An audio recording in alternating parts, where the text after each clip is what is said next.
எசேக்கியேல் தீர்க்கதரிசன புஸ்தகம் 12வது அதிகாரம் அதனுடைய 26, 27, 28 வசனங்களை வாசிக்க கேட்கலாம். எசேக்கியேல் 12, 26 முதல் 28 வரை உள்ள வசனங்கள். பின்னும் கர்த்தருடைய வார்த்தை எனக்கு உண்டாகி, அவர் மனுபுத்திரனே, இதோ இஸ்ரவேல் வம்சத்தார் இவன் காண்கிற தரிசனம் நிறைவேற அநேக நாள் செல்லும், தூரமாயிருக்கிற காலங்களை குறித்து இவன் தீர்க்க தரிசனம் சொல்லுகிறான் என்கிறார்கள். ஆகையால் என் வார்த்தைகளில் ஒன்றாகிலும் இனி தாமதிப்பதில்லை. இனி தாமதிப்பதில்லை. அடுத்த வார்த்தை, கர்த்தராகிய ஆண்டவர் உரைக்கிறார், இனி தாமதிப்பதில்லை என்று கர்த்தராகிய ஆண்டவர் உரைக்கிறார். நான் சொன்ன வார்த்தை நிறைவேறும் என்று கர்த்தராகிய ஆண்டவர் உரைக்கிறார் என்று அவர்களோடே சொல்லு.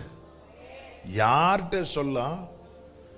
சிலர் இதெல்லாம் வர்றதுக்கு இன்னும் டைம் ஆகும், தாமதமாகுதுன்னு சொல்றாங்கல்ல, அவங்க கிட்ட கூப்பிட்டு சொல்லு. தாமதிக்குதே அப்படின்னு இருக்கிறவங்கள்ட்ட போய் இதை சொல்லு. ஆண்டவர் சொல்லுகிறார், என் வார்த்தைகளில் ஒன்றாகிலும் இனி தாமதிப்பதில்லை என்று கர்த்தராகிய ஆண்டவர் உரைக்கிறார். நான் சொன்ன வார்த்தை நிறைவேறும் என்று மீண்டும் மீண்டும் கர்த்தராகிய ஆண்டவர் ஹல்லேலூயா, ஆமென். தேவன் ஒரு வார்த்தையை மீண்டும் மீண்டும் உறுதிப்படுத்துகிறார். பாருங்க, உறுதிப்படுத்துகிறார். இனியும் டைம் ஆகும். நடக்கணும்னா இதுக்கு முன்னாடி நடந்து இருக்கணும், இதுக்கு முன்னாடி இது கிடைத்திருக்கணும், இதுக்கு முன்னாடி இது வாய்க்கப்பட்டிருக்கணும். இல்ல, இனியும் எத்தனை காலம்னு தெரியல. அப்படி சொல்றவங்கள்ட்ட அவர்களுக்கு சொல்லு. எதை நாம் தாமதம் என்கிறோம்? இதை நான் பல முறை இந்த வார்த்தைகளை பயன்படுத்தி இருந்தாலும் இன்று தேவையானதுனால, இன்று இதுவே செய்தியானதுனால இதை என்னால் சொல்லாமல் இருக்க முடியாது. நாம் நினைத்த காரியம் நினைத்த நாளில் நடக்காமல் போகும்போது அதை நாம் தாமதம் என்கிறோம். நாம் நினைத்த காரியம் நினைத்த நாளில் நடக்காமல் போகும்போது அதையே நாம் தாமதம் என்கிறோம். வேதம் தெளிவாய் சொல்லுகிறது. 2 பேதுரு 3வது அதிகாரம் அதனுடைய 9வது வசனத்தை வாசிக்க கேட்கலாம். 3வது அதிகாரத்தின் 9வது வசனம், தாமதிக்கிறார் என்று சிலர் எண்ணுகிறபடி கர்த்தர் தமது வாக்குத்தத்தத்தை குறித்து தாமதமாய் இருக்க மாட்டாராம். தாமதிக்கிறார் என்று சிலர் எண்ணுகிறார்கள். வாக்குத்தத்தத்தை பெற்றுக்கொண்ட கூட்டத்தில் ஒரு கூட்டத்தார் எப்படி நினைக்கிறாங்க அப்படின்னா, தாமதம் ஆகுதுன்னு நினைக்கல, அவர் தாமதிக்கிறார் நினைக்கிறாங்க. அவர் செஞ்சு முடியலன்னு இல்ல. இந்த கூட்டத்தை குறித்து சொல்ல வேண்டுமானால் இவர்களுக்கு அவர் மேல சந்தேகம் கிடையாது, ஆனா அவர் இன்னும் செய்யல. அதுதான் வருத்தம். தாமதிக்கிறார். அவர் செய்து எனக்கு நடக்கலைன்னா அவர் மேல நம்பிக்கையற்ற தன்மை அது. இப்பொழுது அவர் மேல நம்பிக்கை இருக்கிறது. நீங்க பாத்தீங்கன்னா தெரியும், கடல் கொந்தளிக்க ஆரம்பிக்கும் போது இயேசு அந்த காற்றையும் கடலையும் அதட்டி இருப்பார். ஆனால் அவர்கள் கவலைப்பட வேண்டி வந்திருக்காது. அவர்கள் ஆண்டவரிடத்தில் சில வார்த்தைகளை கேட்டார்களே, அது கேட்க வேண்டி வந்திருக்காது. கடல் கொந்தளிக்குது, காற்றும் பலமா வீசுது, போட்டு மூழ்கிற தருவாய் வரும்போது அவரை எழுப்பி கேட்கிறாங்க, உமக்கு கவலையே இல்லையா? உங்களுக்கு கவலையே கிடையாதா? நான் எவ்வளவு கஷ்டப்பட்டு இருக்கிறேன். இது காற்று திடீர்னு மெதுவா அடிக்க ஆரம்பிக்குது, அலை கொஞ்சம் கொஞ்சமா எழும்ப ஆரம்பிக்குது. அப்பவே நீங்க நான் ஒரி பண்ண ஸ்டார்ட் பண்ணும் போதே நீங்க ஏதாவது செஞ்சிருக்கணுமே. இப்ப போட்டு மூழ்க போகுது, உங்களுக்கு கவலையே இல்லையா? இதுதான் தாமதிக்கிறார். அவர் எழும்பிட்டார்னா, அவர் கிரியை செய்ய தொடங்கிட்டார்னா எல்லாம் அது பாட்டுக்கு நடக்கும். ஆனா அவர் தாமதிக்கிறார். இப்படி சிலர் எண்ணுகிறார்களாம். ஆமென். நான் இந்த வார்த்தையை தியானித்த போது நான் சொன்னேன், ஆண்டவர் சிலர் இல்ல, எல்லாரும் அப்படிதான். ஆமென். அன்னைக்கு ரட்சிக்கப்பட்ட கூட்டம் கொஞ்சமா இருந்ததுனால சிலர், இன்னைக்கு பார்த்தா சிலர் இல்ல. ஹல்லேலூயா. நாம் இந்த சிலர்ல ஒரு ஆளா இருக்கிறோமா? இல்ல, தன் சரீரம் செத்ததை எண்ணாமல், சாராளின் கற்பம் செத்ததை எண்ணாமல், வாக்குத்தத்தம் பண்ணினதை நிறைவேற்ற வல்லவராய் இருக்கிறார் என்று முழு நிச்சயமாய் நம்பி தேவனை மகிமைப்படுத்தின அந்த ஒருவனாய் இருக்கிறோமா? ஆமென். தாமதிக்கிறார் என்று சிலர் எண்ணுகிறார்கள். ஆனால் பைபிள் சொல்லுது, கர்த்தர் தமது வாக்குத்தத்தத்தை குறித்து தாமதமாய் இருக்க மாட்டாராம். தாமதிக்கிறார் என்று அல்ல, தாமதிக்கிறார் என்று சிலர் எண்ணுறார். நீதான் அப்படி நினைக்கிறேன்னு சொல்றார். அவர் கரெக்டா தான் இருக்கிறாராம். இனி யாராவது உங்க வாழ்க்கையில, நான் செய்திக்குள்ள போறதுக்கு முன்னாடி ஒவ்வொரு ஸ்டெப் பை ஸ்டெப்பா கிளியர் பண்ணிட்டு போன கரெக்டா இருக்கும் நம்புறேன். ஏன்பா டிலே ஆகுதுன்னு கேட்டா சொல்லுங்க, நீங்க தான் அப்படி நினைக்கிறீங்க. பதில் கிடைச்சிட்டா? யாராவது உன் வாழ்க்கையில் இது ரொம்ப டிலே ஆயிட்டு இருக்குது, யார் சொன்னா? ஆமா, நீங்க தான் அப்படி நினைக்கிறீங்க. இப்படி சொல்ற தைரியம் வேணும்னா நாம அப்படி நீ நினைக்க கூடாது. ஆமேன்லாம் இன்னைக்கு உள்ள செய்தியில் ரொம்ப வராதுன்னு நல்லாவே தெரியும்.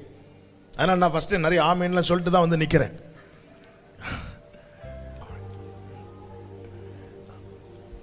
நாம் ஐயோ என் வாழ்க்கையில டிலே ஆகுதுன்னு நான் நினைச்சிட்டு இருக்கும்போது, அதே போல ஒருத்தங்க வந்து ஆமா ஏன் உன் லைஃப்ல டிலே ஆகுதுன்னு கேட்டா அது எனக்கு குத்தம், அது எனக்கு நிந்தையா மாறும். இல்ல, என் ஆண்டவர் வாக்குத்தத்தத்தை குறித்து தாமதமா இருக்க மாட்டார் என்று நான் நம்புவேன். ஆனால் நான் விசுவாசிப்பேன். ஆனால் என்னிடத்துல ஒருத்தங்க வந்து ஏன்பா உன் லைஃப்ல டிலே ஆகுதுன்னு கேட்டா நான் சொல்லுவேன், அப்படி நீங்க நினைக்கிறீங்க, நான் நினைக்க மாட்டேன். காரணம், சொன்னவர் உண்மையுள்ளவர். ஹல்லேலூயா, ஹல்லேலூயா, ஹல்லேலூயா. அப்ப தாமதிக்கிறார் என்று சிலர் எண்ணுறாங்க. எல்லாரும் அப்படி இல்லை. சிலர் எண்ணுகிறபடி அவர் தமது வாக்குத்தத்தத்தை குறித்து தாமதமாய் இராமல், அதே 9வது வசனத்தில் சொல்லப்பட்டிருக்கிறது, அவர் நம்மேல் நீடிய பொறுமை உள்ளவராய் இருக்கிறார். அவர் தாமதிக்கலையா? அப்போ தாமதம் என்று நினைக்கிறத நாம தாமதமா பார்க்க கூடாதா?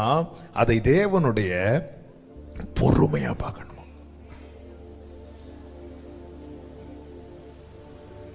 யார் விஷயத்துல தேவன் பொறுமையா இருப்பார்?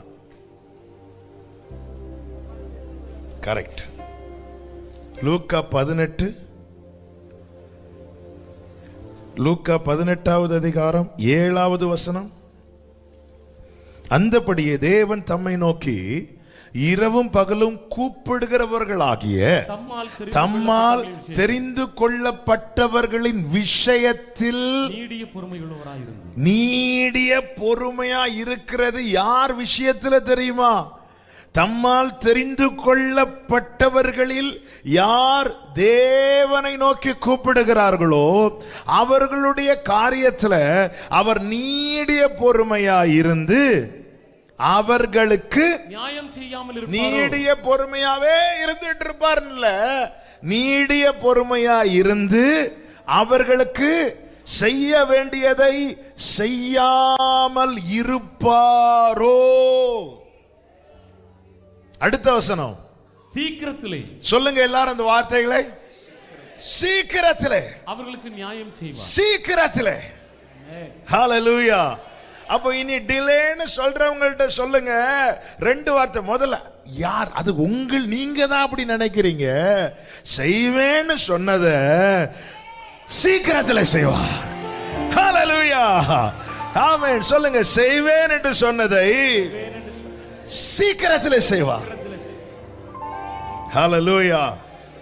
கர்த்தர் நியாயம் செய்யாமல் இருப்பாரோ? தம்மால் தெரிந்து கொள்ளப்பட்டவர்கள் விஷயத்துல செய்வேன் என்று சொன்னதை சீக்கிரத்திலே சீக்கிரமாய் செய்வார். கர்த்தருக்கு மாத்திரம் மகிமை உண்டாவதாக.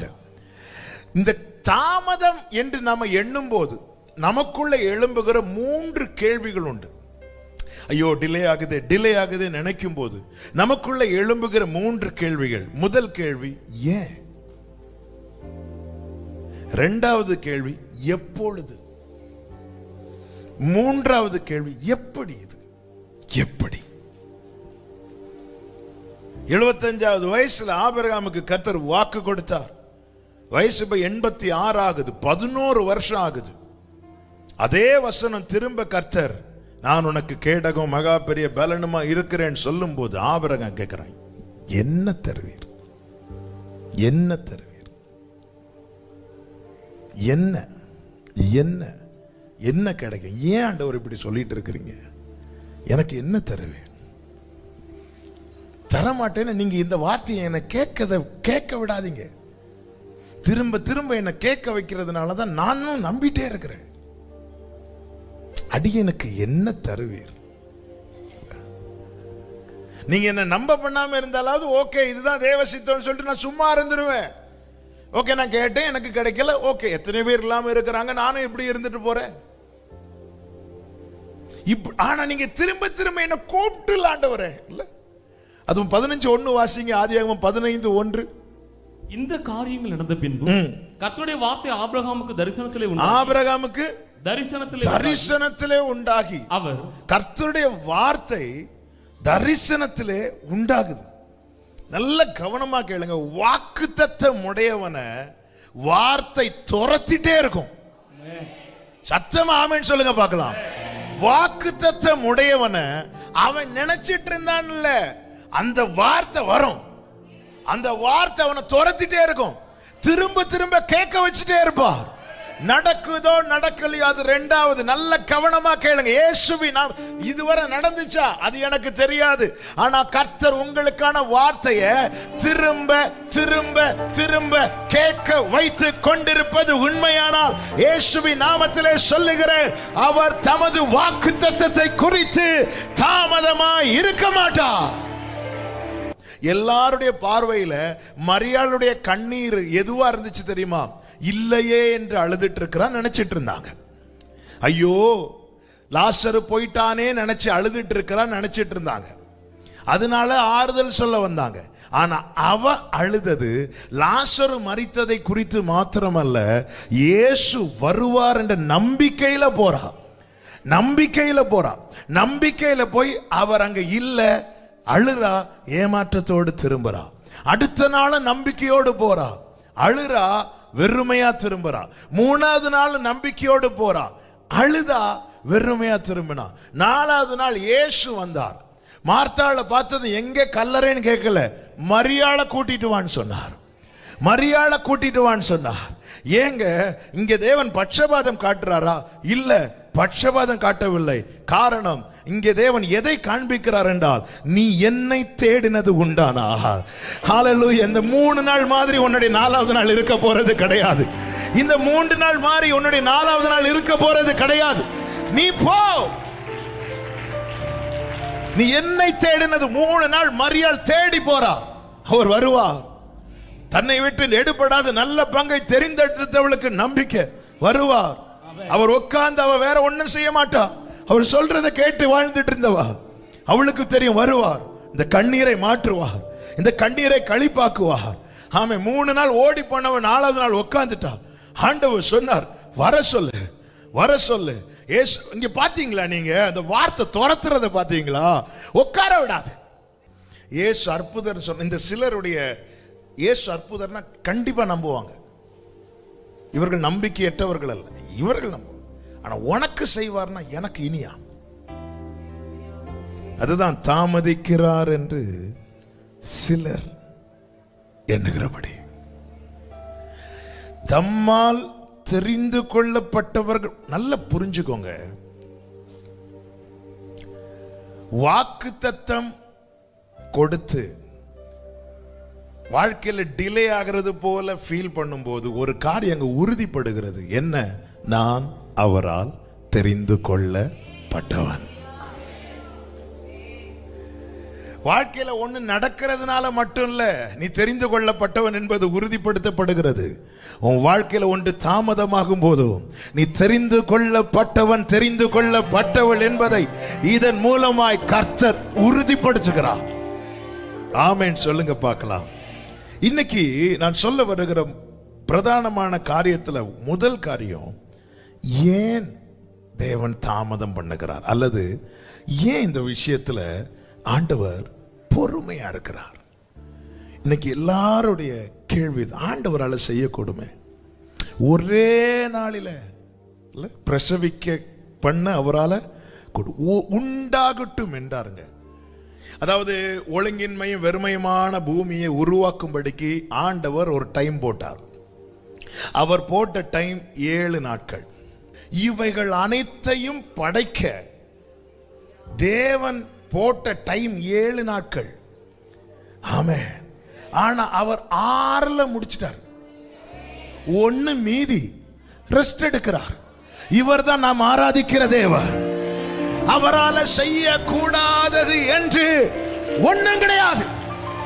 நல்ல கரங்களை தட்டி ஹalleluya, பெரியவரை ஆராதிக்கிறேன் சொல்றவங்க முழு பலத்தோடு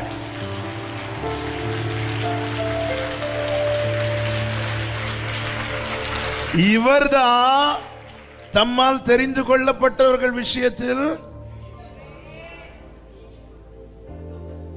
கப்பலின் பின்னணியத்திலிருந்து தலையணைய வைத்து,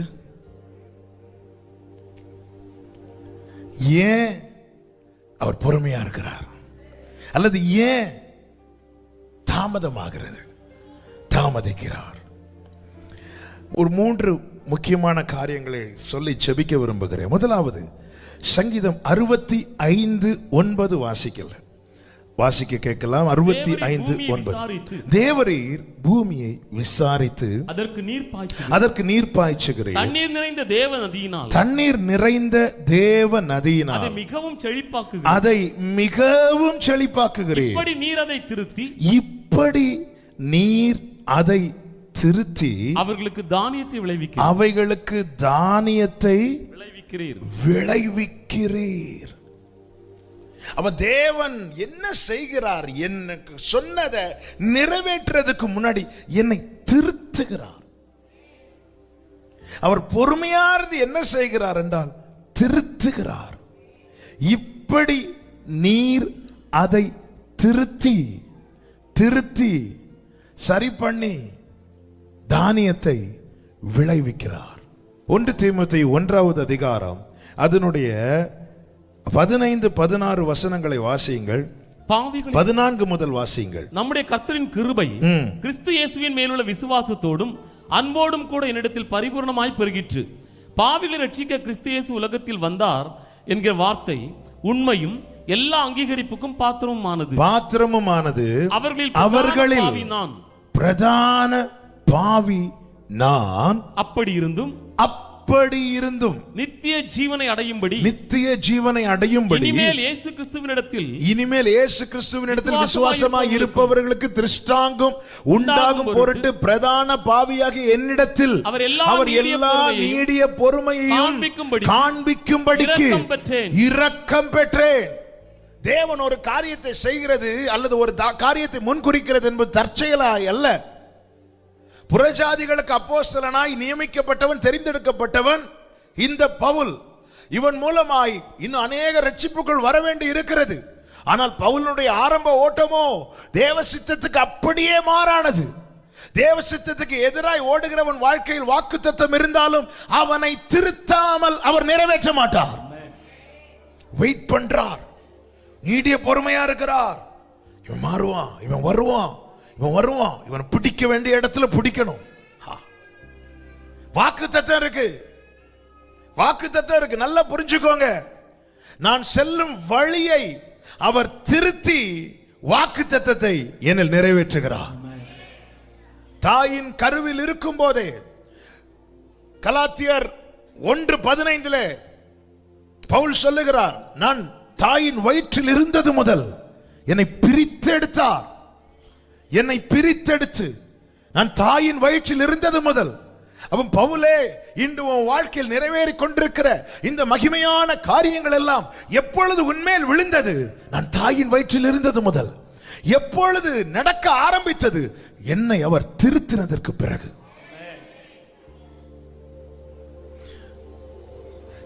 எனக்கு தேவன் சொன்ன வார்த்தை என்பது என் அவயவங்கள் எழுதப்படும் அதே வேளையிலே எனக்கான ரேமா, எனக்கான வாக்குத்தத்தமும் அதற்கூடவே எழுதப்பட்டிருக்கிறது. இது என்னுடைய விசுவாசம். ஹல்லேலூயா. அழிந்து போகிற இந்த அவயவங்களே புத்தகத்தில் எழுதி வைக்கிறார்னா, அழியாத வார்த்தை, எனக்கான வார்த்தை என் பேஜில் அவர் எழுதி வச்சிருக்கிறார். இந்த அழைப்பு என்பது தமஸ்குக்கு போற வழியில தற்செயலாய் நடந்தது கிடையாது. இந்த வாக்குத்தத்தம் ஏற்கனவே என் மேல இருந்ததுனாலதான் நான் இன்றும் ஜீவனோடு இருக்கிறேன். இல்லைன்னா ஏரோது அடிச்சது போல இல்ல. ஸ்தேவான் கொலை செய்ய காரணமா இருந்தவன் பவுல், யாக்கோபு கொலை செய்ய காரணமா இருந்தவன் ஏரோது. ரெண்டு பேரையும் ஆண்டவர் ட்ரீட் பண்ண விதத்தை பாத்தீங்களா? ஏரோது அடித்தார், அவன் புழு புழுத்து செத்தான். பவுல திருத்தினார், திருத்தினார், திருத்தினார். ஹல்லேலூயா. அடி விழுந்துச்சு, அவன் குதிரையிலிருந்து என்ன விழுந்து செஞ்சான். ஆனா அந்த அடி என்பது அழிப்பதற்கான அடி அல்ல, திருத்துவதற்கான அடி. இன்னைக்கு வாழ்க்கையில சிக்ஷை இருக்கிறது. வாழ்க்கையில தேவ சிக்ஷை இருந்தும் நான் இன்னும் ஜீவனோடு இருக்கிறேனா, உனக்கு தேவன் தருகிற சிக்ஷை என்பது உன்னை அழிப்பதற்கான சிக்ஷை அல்ல, திருத்துவதற்கான சிக்ஷை. ஏன் இதை செய்கிறார் தெரியுமா? உன் மேல வாக்குத்தத்தம் இருக்கிறது. உன் மேல வாக்குத்தத்தம் இருக்கிறது. ஆமென். ஹல்லேலூயா. அதான் சொல், இப்படி நீர் அதை திருத்தி அவனை திருத்துறதுக்கு அவர் எப்படி இருக்கிறாரா? அவர் இரக்கத்தை காட்டுறார். அவர் காட்டுற இரக்கம் தான் என்ன தெரியுமா? அவருடைய பொறுமை. ஆமென். என் வாழ்க்கையில பொறுமையா இருக்கிறது அவர் எனக்கு பாராட்டுகிற இரக்கம். அதான் சொல்றார், அந்த நீடிய பொறுமையை காண்பிக்கும்படிக்கு நான் இரக்கம் பெற்றேன். ஆண்டவர் எப்படி கொண்டு வரார் பாத்தீங்களா? வாக்குத்தத்தம் பெற்ற சந்ததியே, வாக்குத்தத்த சந்ததியே, உன் வாழ்க்கையில தேவன் நீடிய பொறுமையா இருக்கிறாரா? ஆமா. ஆண்டவரை என்ன பனிஷ் பண்றீங்களா? ஆண்டவரை இல்லப்பா, உனக்கு இரக்கத்தை தந்துட்டே இருக்கிறேன். இரக்கத்தை. இன்னொரு வசனம் சொல்லும்போது உங்களுக்கு நல்லா புரியும். எரேமியா 18வது அதிகாரத்துல எரேமியாவை ஒரு குயவன் வீட்டுக்கு கர்த்தர் அனுப்புகிறார். அந்த குயவன் வனைந்து கொண்டிருக்கிறதை காண்பித்து கொடுக்கிறார். அவன் வனைந்து கொண்டிருக்கும் போது 4வது வசனம், குயவன் வனைந்து கொண்டிருந்த மண்பாண்டம் அவன் கையிலே கெட்டு போயிற்று. அப்பொழுது அதை திருத்தமாய் செய்யும்படிக்கு தன் பார்வைக்கு சரியாய் கண்டபடி குயவன் அதை திரும்ப வேறே பாண்டமாக வனைந்தான். அப்பொழுது கர்த்தருடைய வசனம் எனக்கு உண்டாகி, அவர், இஸ்ரவேல் குடும்பத்தாரே, இந்த குயவன் செய்தது போல நான் உங்களுக்கு செய்யக்கூடாதோ என்று கர்த்தர் சொல்லுகிறார். இந்த குயவன் செய்தது போல நான் உங்களுக்கு செய்யக்கூடாதோ? இப்படி ஆண்டவர் சொல்றாரு. சொல்லிவிட்டு கீழே சொல்லுகிறார், பிடுங்குவேன், இடிப்பேன், அழிப்பேன் என்று நான் ஒரு ஜாதிக்கு விரோதமாகவும் ஒரு ராஜ்யத்துக்கு விரோதம் சொன்ன மாத்திரத்தில் நான் விரோதமாய் பேசின அந்த ஜாதியார் தங்கள் தீங்கை விட்டு மனம் திரும்பினால் நானும் அவர்களுக்கு செய்ய நினைத்த தீங்கை செய்யாதபடிக்கு மனம் மாறுவேன். அடுத்த வார்த்தையை பாருங்கள். நாட்டுவேன் என்றும் ஒரு ஜாதியையும் ஒரு ராஜ்யத்தையும் குறித்து நான் சொல்லுகிறது உண்டு.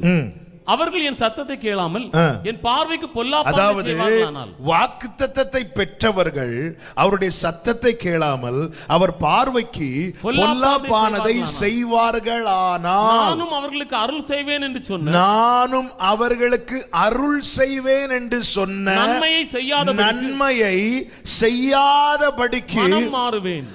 மனம் மாறுவேன். நாம எப்படி பாடுவோம்? மனம் மாற மாந்தர் நீர் அல்ல, அது எல்லாருக்கும் அல்ல. ஆண்டவர் சொல்ற, நான் உன்னை கட்டுவேன், நாட்டுவேன். இப்படி நான் உனக்கு சொன்ன பிறகு நீ என் பார்வைக்கு பொல்லாப்பானது செஞ்சு என் சத்தத்தை கேளாமல் போனால் நான் உனக்கு செய்வேன், அருள் செய்வேன்னு சொன்னேன் பாத்தியா, அதை செய்யாதபடிக்கு மனம் மாறுவேன். இனி நல்ல கவனிங்க. அப்போ என் மேல் அவர் பாராட்டுற இரக்கத்தை நான் சொல்ல வருகிறேன். இந்த குயவன் கையில கெட்டு போச்சே, அந்த குயவன் கையிலிருந்து இன்னும் கீழே விடல. அவன் என்னை என் வாழ்க்கையில இப்போ அவர் வாக்கு தத்தத்தை நிறைவேற்றுவதை விட அவருடைய போக்கஸ் எதன் மேல இருக்குன்னா என்னை திருத்துறதுல, என்னை திருத்துறதுல, என்னை திருத்துறதுல. ஏன்? அவர் செய்வேன் என்று சொன்ன காரியத்தை செய்யணும். மனம் மாறக்கூடாது. இதற்காக நாம ஆண்டவரே எனக்கு இதை செய்யுங்கன்னு பார்த்துட்டு இருக்கும் போது நம்ம எடுத்து வணைகிறார். குயவன் வணைகிற மண்ணை பார்த்துருக்கிறீங்களா? முதலாவது அது மிதிப்படும். முதல்ல மிதி, அப்புறமா கையில் எடுத்து தடவெல்லாம் கிடையாது, பிசைறது பிசைறது. அப்புறமா திரிகையில வைத்து அது சுத்துறத பார்த்துட்டு இருந்தாலே நமக்கு தலைவலிக்கும். அப்போ சுத்துற அதுக்கு இல்ல. சிலர் ராட்டில் இப்படி சுத்த விடுவாங்க பார்த்துறீங்களா? திருவிழால எல்லாம் கீழே இருந்து இப்படி கொஞ்ச நேரம் பார்த்துட்டு இருந்தாலே, பானையை வணைகிறத கொஞ்ச நேரம் நீங்க பார்த்துட்டு இருங்க, அது கரங்கிறத பார்த்து நமக்கு கண்ணெல்லாம் நம்ம கண்ணை சேர்ந்து கரங்கிட்டு இருக்கும். அப்ப அதுல வச்சு கறக்கப்படுகிற மண்ணினுடைய நிலைமை இதான் திருத்துகிற ப்ராசஸ். மல்கியா 3:3 அவர் உட்கார்ந்து புடமிட்டு கொண்டிருப்பார். என் வாழ்க்கையில தேவன் எனக்கு பாராட்டுகிற இரக்கம் என்ன தெரியுமா? என்னுடைய காரியத்துல அவர் நீடிய பொறுமையா இருக்கிறார். எனக்கு செய்வேன் என்று சொன்ன விஷயத்துல அவர் மனம் மாற விரும்பவில்லை. அதற்காக என்ன செய்கிறார்? என்னை திருத்துகிறார். திருத்தி தான் தருவார். ஆமென். திருந்துனா கிடைக்கும், திருத்தி தருவார். சொல்லுங்க, திருத்துவார், திருப்தியாக்குவார், திருத்துவார். அப்போ உன் விஷயத்துல ஏன் நீடிய பொறுமையா இருக்கிறாருன்னா அது அவருடைய இரக்கம். அவர் என்னை திருத்தி கொண்டிருக்கிறார். ஆண்டவர் சொல்லுகிறார், அந்த வசனம் என்னை ரொம்ப தொட்ட வசனங்கள்ல உண்டு. இஸ்ரவேல் குடும்பத்தாரே, இந்த குயவன் செய்தது போல நான் உங்களுக்கு செய்ய கூடாதோ? ஆண்டவர் கேட்கிறார். எஸ் ஆர் நோ, பதில் நம்முடையது. நான் உங்களுக்கு செய்யக்கூடாதா? நான் உன்னை திருத்தக்கூடாதான்னு கேட்கிறார். ஆமே, நான் உங்களுக்கு செய்யக்கூடாதா?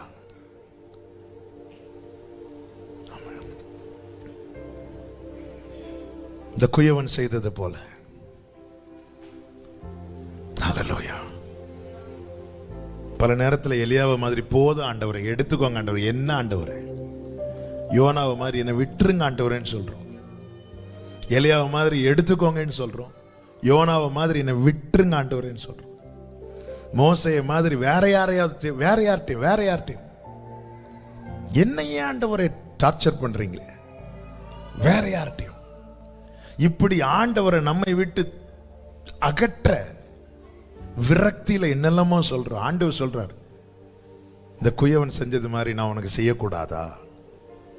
ஆண்டவர் கேட்கிற, நான் உன்னை திருத்தலாமா கூடாதா?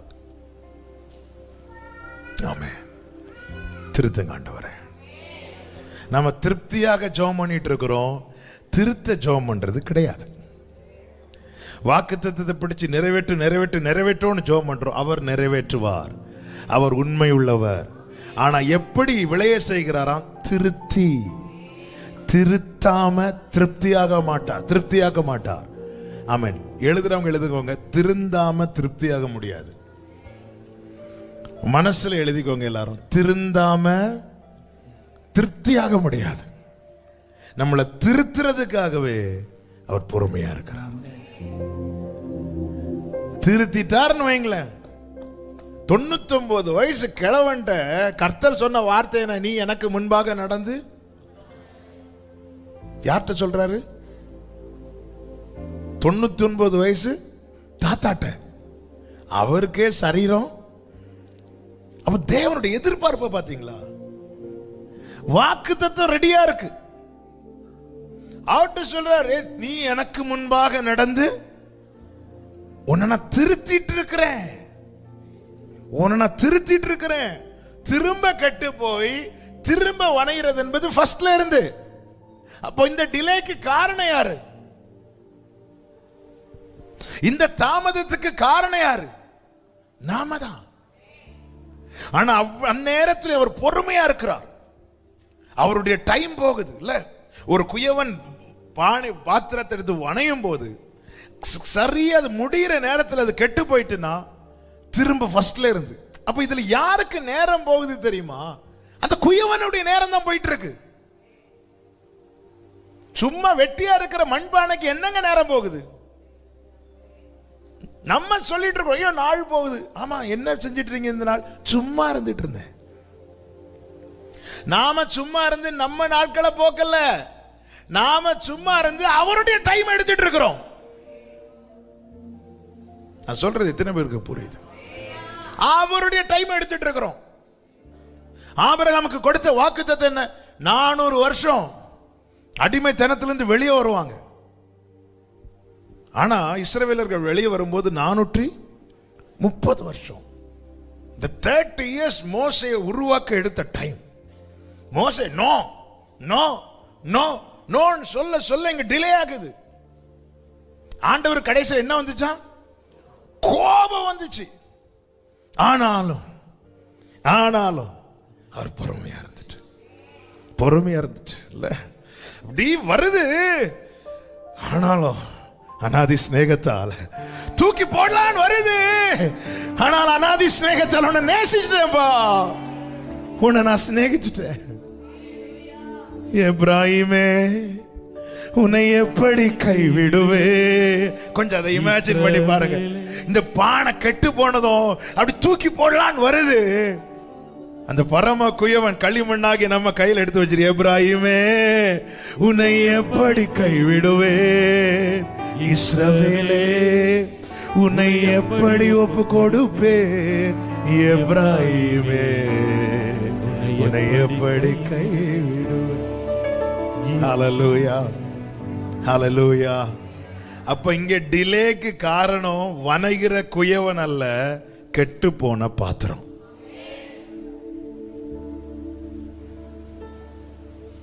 இந்த செய்தி கேட்டுக்கொண்டிருக்கும் போதே ஆண்டவர்கிட்ட எத்தனை பேர் சொல்ல விரும்புறீங்க, என் வாழ்க்கையில் தாமதத்துக்கு காரணம் நீங்க இல்லை நான்? அப்படி சொல்றவங்க உங்க வலது கரத்தை உயர்த்தி கண்களை ஏறெடுத்து இதே வார்த்தையை சொல்லுங்க. என் வாழ்க்கையில தாமதத்துக்கு காரணம் நீங்க இல்லப்பா, நான் தான் ஆண்டவரே, நான் தான் ஆண்டவரே. செய்வேன் என்று சொன்ன காரியத்தை செய்வதிலிருந்து அவர் மனம் மாறாதிருக்க நாம் சரி செய்யப்பட வேண்டியது அவசியம்.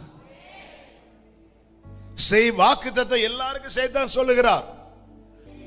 நேரம் போகிறதுனால அடுத்த 2 காரியத்தை சொல்லி செபிக்கிறேன். ஏன் அவர் பொறுமையா இருக்கிறார் அல்லது தாமதிக்கிறார்? ஆமென். இதை புரியும்படி சொல்லு. விசுவாச பரீட்சை. தேவன் ஒருவருடைய விஷயத்துல, வாக்குத்தத்தத்தை குறித்த காரியத்துல அல்லது செய்ய வேண்டிய காரியத்துல கர்த்தர் கொஞ்சம் டிலே பண்றது போல நமக்கு ஃபீல் ஆகுது. அவர் பொறுமையா இருக்கிறார்னா அது அவர்களுக்கான விசுவாச பரீட்சை. யாரெல்லாம் பரீட்சை எழுதுகிறார்களோ அவங்க தான் பாஸ் பண்ணுவாங்க. ஆமென். கொரோனால பாஸ் ஆனவங்களும் உண்டு. ஆனா விஷயம் என்னன்னா அவங்களுக்கு ஒண்ணுமே தெரியாது. அடுத்து இனி வரக்கூடிய பரீட்சையில தான் கண்ணெல்லாம் அப்போதான் தெரியும். ஆண்டவர் அப்படியெல்லாம் பாஸ் பண்ண விட மாட்டார். அவருக்கு வேறு வழி கிடையாது, நானே வழிங்கிறார். ஆமென். நீங்க பாருங்க, பல முறை தியானித்த பகுதி, ஆனால் இது உங்களுக்கு புரிவதற்காக, இந்த விசுவாச பரீட்சையை சொல்லி புரிய வைப்பதற்காக மார்க் 5வது அதிகாரத்தில் ஒரு சம்பவம் இருக்கிறது. அங்கே ஒரு 12 வயது மகளுடைய தகப்பன் இயேசுவினிடத்தில் வருகிறார். வந்து மிகவும் அவரை வேண்டிக் கொள்ளுகிறார். எங்க வீட்டுக்கு வரணும், என் பிள்ளை மேல கை வைக்கணும், அவ மரணத்துக்கு ஏதுவான வியாதியா இருக்கிறார். 24வது வசனத்தை வாசிங்க. அவர் அவனோடு கூட போனார். திரளான ஜனங்கள் அவருக்கு. இப்போ இயேசு என்ன செய்கிறார்? அந்த தகப்பனோடு கூட போகிறார். எங்க போயிட்டு இருக்கிறார்? எங்க போயிட்டு இருக்கிறார்? வீட்டுக்கு போயிட்டே இருக்கிறார். இப்ப இயேசுவுக்கு என்னதான் வேலை? இப்போ இயேசுவுக்கு இப்ப என்னதான் டியூட்டி? வீட்டுக்கு போனோம், சுகம் ஆக்கணும். இது வரைக்கும் பிரச்சனை இல்லை. அவர் கூட போறார். இவனுக்கு இப்ப நம்பிக்கை வந்துட்டு. என்ன நம்பிக்கை வந்துட்டு? இயேசு கூட வருவார், கூட வரார். போயிட்டே இருக்கும்போது வழியில 12 வருட பெரும்பாடுள்ள ஸ்திரீ வரா. அவ வந்து இயேசுவை தொடுறா. தொட்டது அவரிடத்துல இருந்து ஒரு வல்லமை புறப்பட்டு இவளை தொடுது. இது வரைக்கும் பிரச்சனை இல்லை, யாருக்கும் தெரியாது. அவர் போயிட்டே இருக்கிறார். அவ எங்க போயிட்டு இருக்கிறார்? வீட்டுக்கு போயிட்டே இருக்கிறார். இப்போ இந்த சம்பவம் நடந்ததும் இயேசு இவளுக்கு சுகம், இந்த 12 வருட பெரும்பாடுள்ள ஸ்திரீக்கு சுகம் கொடுக்க போகல, அந்த 12 வயசு குழந்தைக்கு சுகம் கொடுக்க தான் போறார். இப்போ இவர் போற வழியில இவ வந்து தொடுறா, தொட்டு சுகம் கிடைக்குது. இது வரைக்கும் பிரச்சனை இல்லை. ஆனா இயேசு என்ன பண்ணிட்டாருன்னு அங்க நின்னுட்டார். நல்லாதான் போயிட்டு இருந்துச்சு. ஒரு இடத்துல அவர் நிக்கிறார். நின்னுட்டு என்னை தொட்டது யாரு? பேதுரு எல்லாம் சொல்றாங்க, நிறைய பேர் தொட்டுட்டு இருக்கிறாங்க, போங்க ஆண்டவரே. இல்ல, என்னிடத்திலிருந்து ஒரு வல்லமை புறப்பட்டது. உடனே அவ வாரா. இங்க யாருக்கு இப்ப நெஞ்சு அடிச்சிட்டு இருக்கு? இயேசு கூட போயிட்டே இருக்கிறார். தொட்டு ஒருத்தி சுகம் கிடைக்கிறா. அப்படியே போ நின்னு. ஆமா, யார் அது? அவ வரா. அவ வந்து என்ன சொல்றா? 12 வருஷ சாட்சிய சொல்றா. நீங்க ஆமேன்னு சொல்லுவீங்க, ஆனா அந்த எவருக்கு நெஞ்சு சீக்கிரம் முடியுமா? இல்ல, இல்லன்னா எப்படி நமக்கு தெரியும்? அநேக வைத்தியர்களால் பாதிக்கப்பட்டது எப்படி தெரியும்? அவ சொன்ன சாட்சியில. இருந்த பணம் எல்லாம் செலவானது எப்படி தெரியும்? அவ சொன்ன சாட்சியில. எல்லா டாக்டருக்கு பேரையும் சொல்லியிருப்பா, எல்லா ஹாஸ்பிட்டலுக்கு பேரையும் சொல்லிட்டு இருப்பா. சாட்சி இழுத்துட்டே போகுது. மற்றவங்க எல்லாம் ஆச்சரியமா கேட்டுட்டு இருந்தாங்க, பரவாயில்ல பிரசங்க டைம் போகட்டும், சாட்சி இல்ல. ஆனா எவருக்கு நெஞ்சு மட்டும்.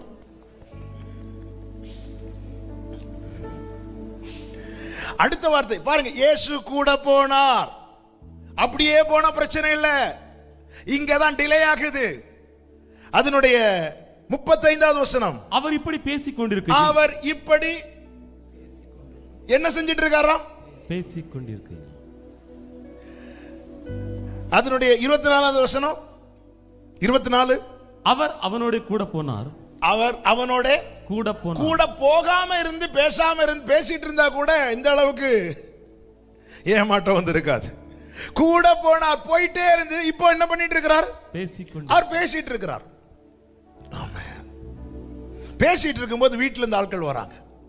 ஆட்கள் வந்து சொன்ன, அவரை இனி தொந்தரவு படுத்தாதீங்க. இப்படிதான் சொல்லுவாங்க.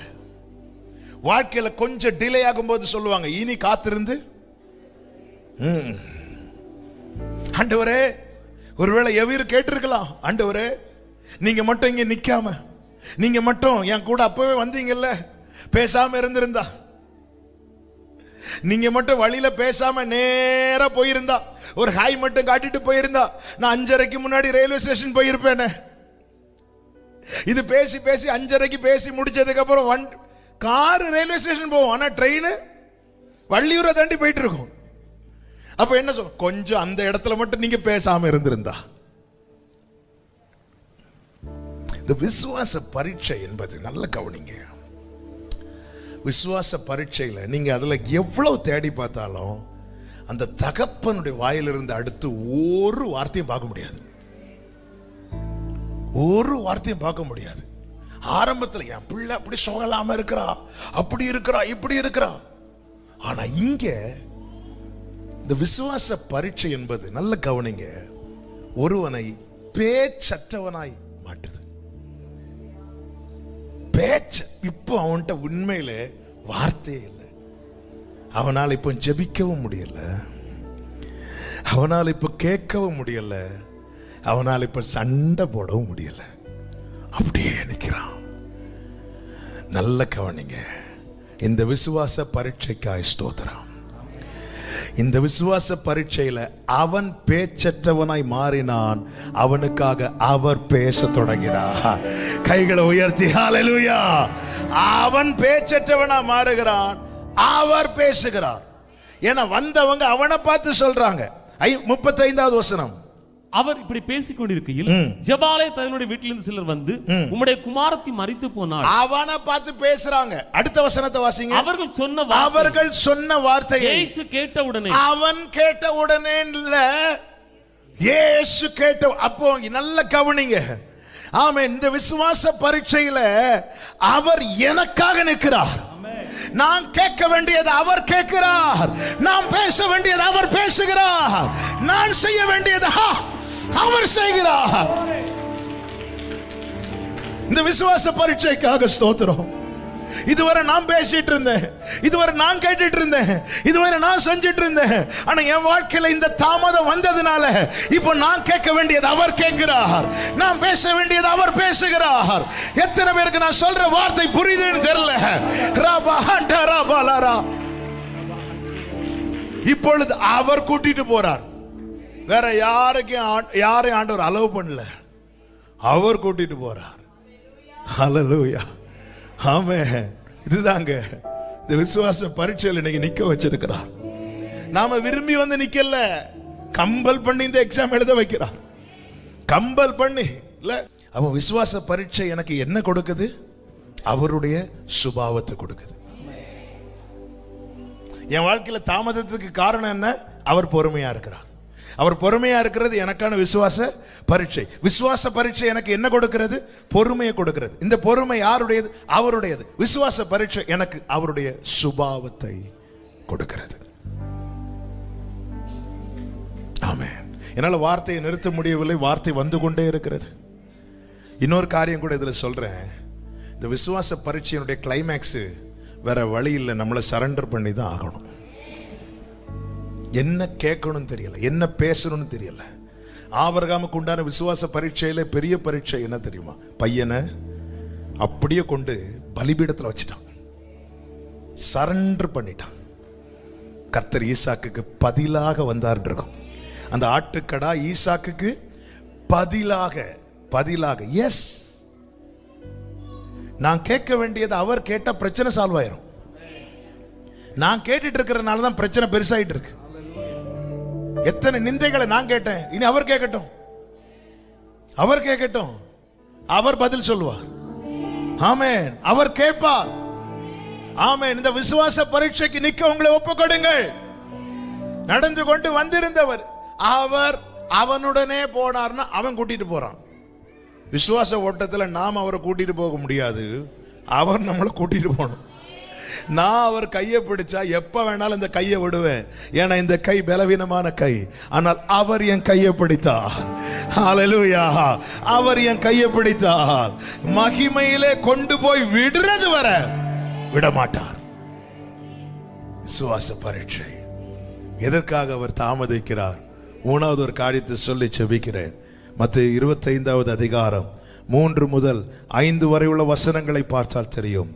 அங்கே 10 பேர்ல 5 பேர் எண்ணெய் எடுக்காம வருவாங்க.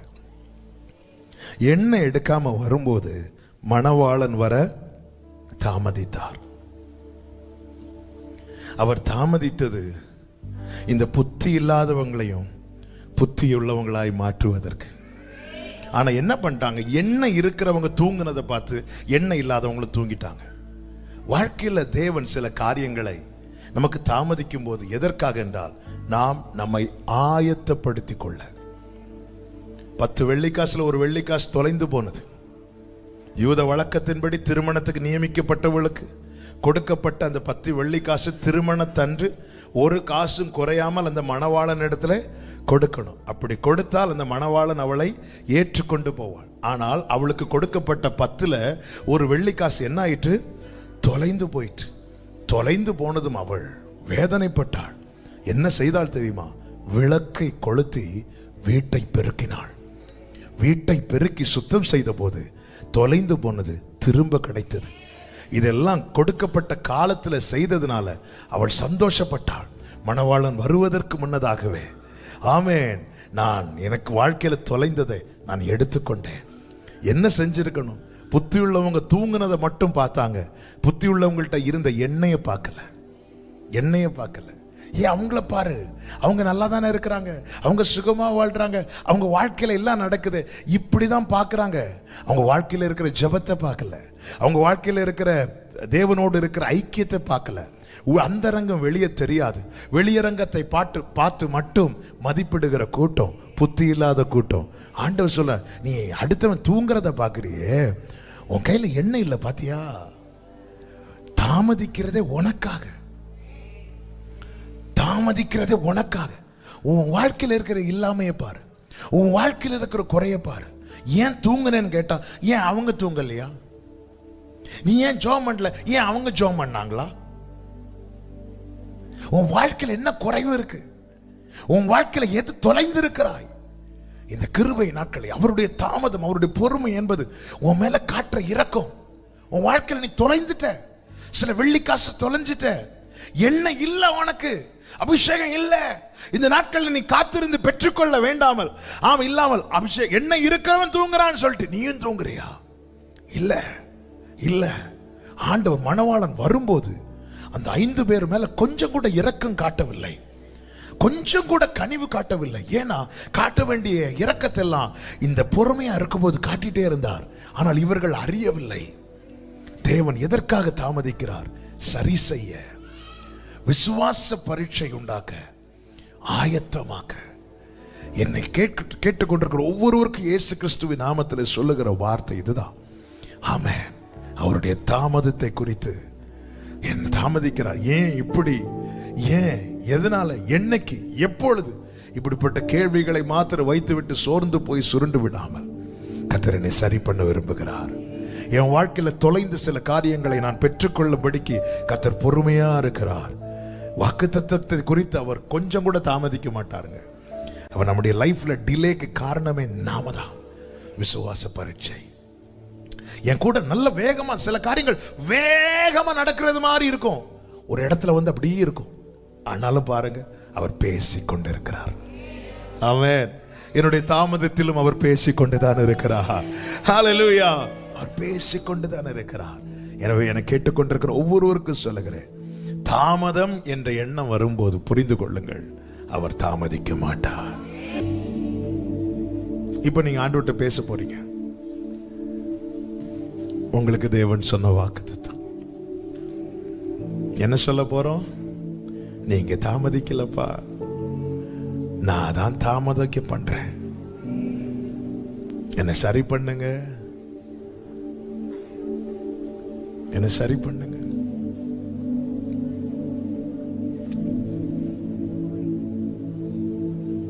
எனவேதான் பைபிள் சொல்லுது, கர்த்தரு காத்திருக்கிறவர்களை நீங்கள் திடமனதாயிருங்க,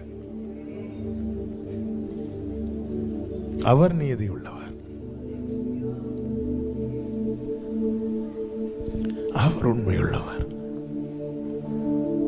ஒரு 2 நிமிஷம் பேசுவீங்களா ஆண்டவர்கிட்ட, இருதயத்தை திறந்து?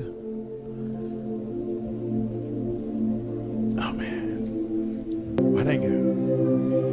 வனையை ஒப்பு கொடுத்தவனை தான் திருத்துவார், திருத்துகிறவனை தான் திருப்தியாக்குவார்.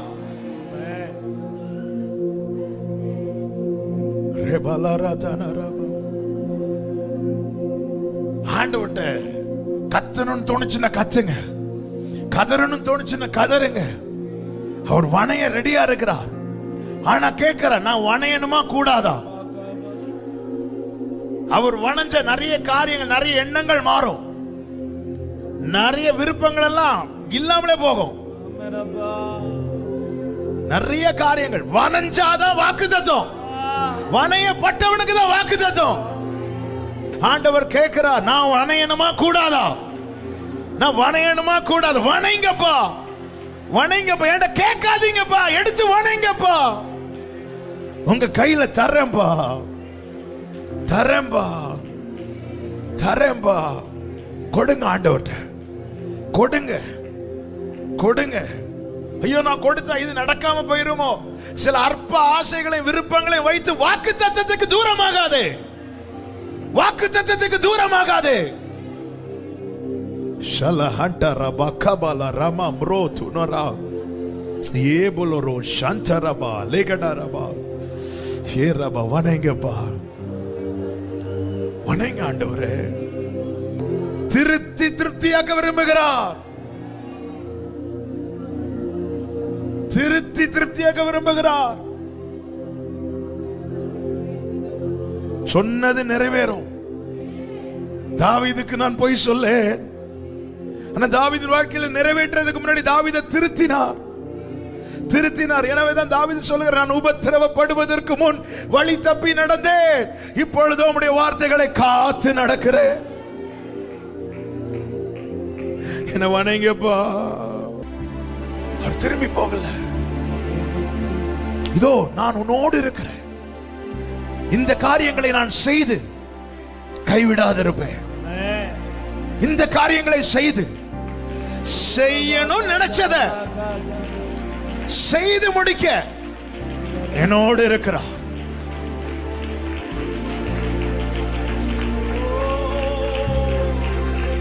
Thank you Holy Spirit. நன்றி பரிசுத்த ஆவியானவரே, எங்கள் மத்தியில் அசைவாடி கொண்டிருக்கிற தயவுக்காக ஸ்தோத்திரம் அப்பா. ஆமென், ஆமென். முழு பலத்தோடு கரங்களை தட்டி தேவனுக்கு மகிமை.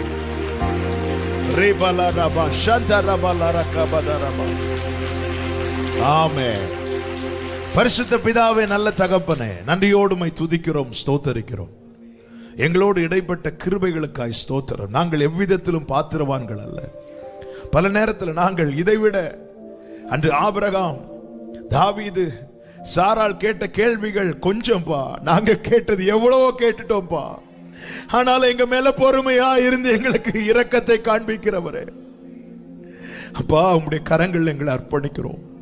திருப்தியாக்குகிறவரே ஆண்டவரே, தாமதத்துக்கு காரணம் நீங்க இல்லப்பா, நாங்கப்பா. உணர்த்தி நீரப்பா, உருவாக்குங்க. ஒவ்வொருடைய வாழ்க்கையிலும் நீர் வாக்கு தத்தத்தை குறித்து தாமதம் பண்ணுகிறவர் அல்ல, கர்த்தர் நிறைவேற்றுகிறவர். நிறைவேற்றி ஒவ்வொருவரையும் சாட்சியாய் நிறுத்துவீராக. உம்முடைய பிள்ளைகள் சொல்லுகிற சாட்சி இப்படி இருக்கட்டும், என்னை திருத்தினார், என்னை திருப்தியாக்கினார், என்னை திருத்தினார், என்னை திருப்தியாக்கினார். இதுவே உம்முடைய பிள்ளைகளுடைய சாட்சியாய் இருப்பதாக ஆண்டவரே தாழ்த்துகிறோம். உம்முடைய பிள்ளைகளை சமாதானத்தோடு அனுப்பும். ஆங்காங்கே இருந்து இந்த ஜெபத்தில் இணைந்திருந்தவர்கள் உண்டு. கர்த்தர் ஆண்டவர் முகமுகமாய் உம்முடைய பிள்ளைகளோடு பேசினீரப்பா. ஆண்டவரே, ஒவ்வொருடைய வாழ்க்கையிலும் இதுவே சாட்சியா இருக்க மனதார பிளஸ் பண்ற ஆண்டவரே, இயேசுவின் நாமத்தில் ஆட்கொள்ளுங்க. மகிமை கனம் உமக்கு செலுத்துகிறோம், இயேசு கிறிஸ்துவின் நாமத்தில் பிதாவே, ஆமென். சேர்ந்து சொல்லுவோம், என் ஆத்துமாவே கர்த்தரை ஸ்தோத்திரி, முழு உள்ளமே அவருடைய பரிசுத்த நாமத்தை ஸ்தோத்திரி. என் ஆத்துமாவே கர்த்தரை ஸ்தோத்திரி, கர்த்தர் செய்த சகல உபகாரங்களை மறவாதே. ஆமென். நம்முடைய கர்த்தராகிய இயேசு கிறிஸ்துவின் கிருபையும் பிதாவாகிய தேவனுடைய அன்பும் பரிசுத்த ஆவியானவருடைய ஐக்கியமும் சிநேகமும் பாதுகாவலும் நம் அனைவரோடும் எல்லா பரிசுத்தவான்களோடு கூட கர்த்தருடைய வருகை மட்டும் தங்கி இருப்பதாக. ஆமென். ஹalleluya. God bless you.